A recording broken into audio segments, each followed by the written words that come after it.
Hi Chem students, it's Ms. Horn and welcome to a tutorial over predicting products for chemical reactions. Please have out your notes, something to write with, and a periodic table. It says for each of the following types of reactions, predict the products and then balance the equation using the lowest possible integers. The first type of reaction we learned was synthesis, where we have two reactants and one product. So in our example here of sodium and bromine, we are going to crisscross their oxidation numbers in order to form one product. So just a reminder, on the bottom left here is my periodic table. The oxidation number is +1, +2. This is multivalent. +3, -3, -2, -1, and 0. And then, of course, this is multivalent as well, the whole carbon column. So sodium has an oxidation number of +1. Bromine is -1. Therefore, when we crisscross them, we just get NaBr.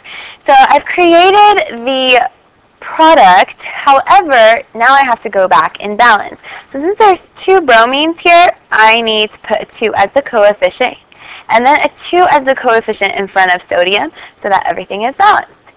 I'm going to do the same for example 2. I recommend that you pause the video, try it on your own, and come back for the answer. Okay, so the answer to number 2, or example 2, is we need to crisscross aluminum with chlorine in order to form a product. So we have AlCl3, and then we need to balance by putting a 3 in front of chlorine, a 2 in front of aluminum chloride, and then a 2 in front of aluminum. Next is decomposition. This is the opposite of synthesis.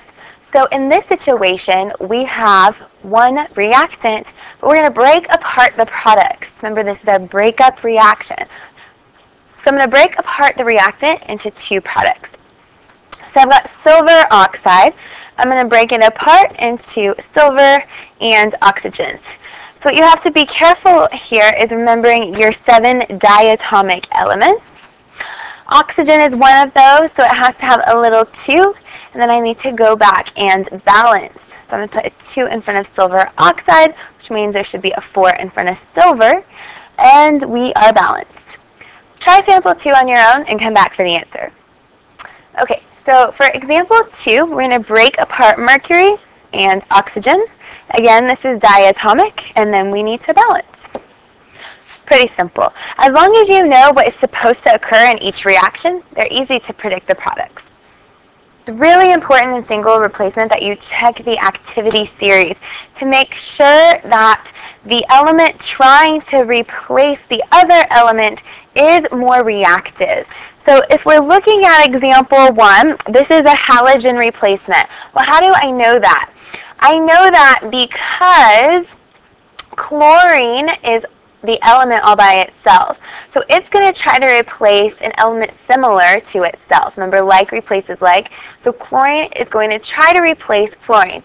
We need to check on our activity series, or in this case, our periodic table, to see if this is possible.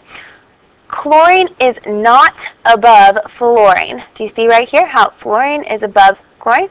So because chlorine is not more reactive, this will not occur. Chlorine cannot replace fluorine, so the answer is no reaction. Okay, let's go on to example 2. We've got calcium and then aluminum chloride. So calcium is a metal located here. It is going to try and replace another metal, which is aluminum. We need to check our activity series to see if this is possible. So remember, this activity series you will be given. Calcium is here on the activity series, and aluminum is below it. So since calcium is above it, then this will occur. So calcium is now going to react with chlorine. So anytime something is reacting, I need to crisscross their oxidation numbers. Calcium being +2, chlorine being -1. So the new compound formed is calcium chloride, which means aluminum gets kicked out and is all by itself now. Since aluminum is not diatomic, it's just aluminum all by itself, Now I need to go back and balance this. I have 2 chlorines on the product side and 3 chlorines on the reactant side. This is an issue. So I'm going to put a 3 and a 2 to balance my chlorines. Now I've got 3 calciums on the product side, so I need 3 calciums on the reactant side. And now I've got 2 aluminums on the reactant side, so I need 2 aluminums on the product side. So again, predict your products first, and then lastly, you will balance. All right, double replacement, including acid-base reactions. Remember, acid-base reactions are neutralization reactions. We notice these when we see an acid reacting with a base, like example 1. So how do I know example 1 is an acid-base reaction? Well, because I've got hydrochloric acid with sodium hydroxide, an acid with a base. Pretty simple. Again, this is a type of double replacement. My preferred method is to use the box method, or you can just switch the metals, whichever way that you like. So I'm going to show you the box method. I cut my compounds in half. Do you see how I separated the ions? Separated hydrogen from chlorine, and I separated sodium from hydroxide. The ones outside the box are going to react. The ones inside the box are going to react. So outside the box, I have hydrogen and hydroxide. When I crisscross these, I get HOH, which equals water. Okay, so anytime you see hydrogen with hydroxide, realize you are forming a water molecule.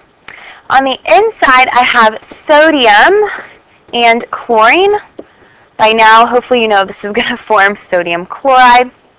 And lastly, I need to go back and balance. What's really nice about these is their oxidation numbers were all 1s, so it's automatically balanced. So I'm finished. I don't actually have to put any coefficients. Okay, for example 2, why don't you pause the video, try it on your own, whether you like the box method or just switching the metals. Either method works, but try it on your own first, and then see if you did it correctly. Okay, welcome back. I'm going to use the box method since it's what I like. I'm going to separate aluminum from bromine and potassium from sulfate. On the outside, I have aluminum and sulfate reacting. Aluminum's oxidation number is +3. Sulfate's oxidation number is -2.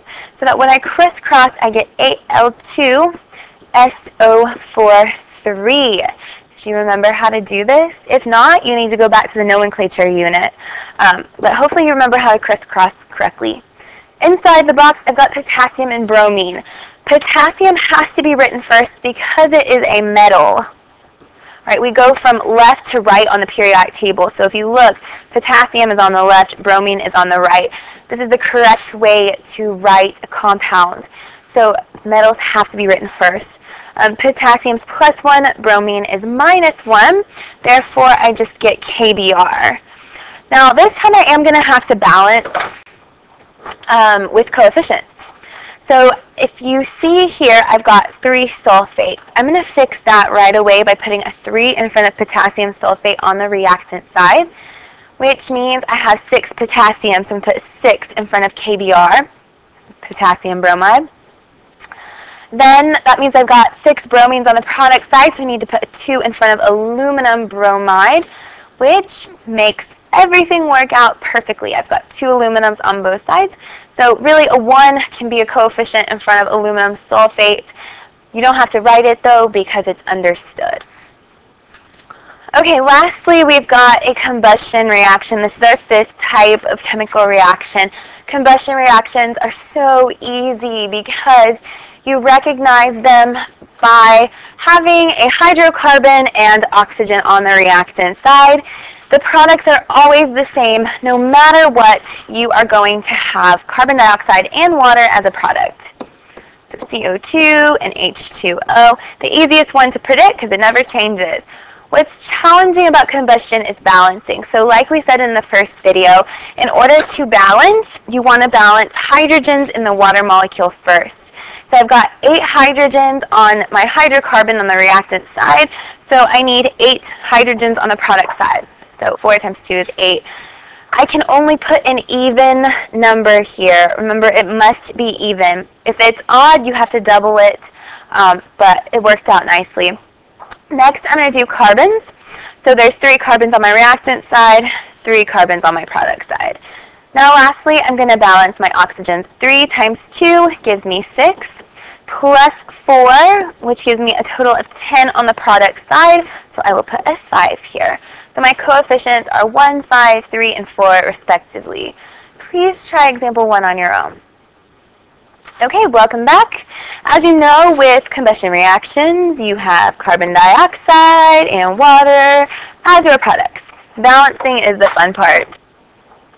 So I've got 24 hydrogens on the reactant side. I need 24 on the product side, so I'll put a 12. It's an even number, so it's perfectly fine. I can leave it. Next, I'm going to do carbons, so I'm going to put 11 in front of carbon dioxide. Now I need to add up my oxygen, so I've got 22 plus 12, which is 34, meaning I need to put 17 in front of the oxygen molecule on the reactant side.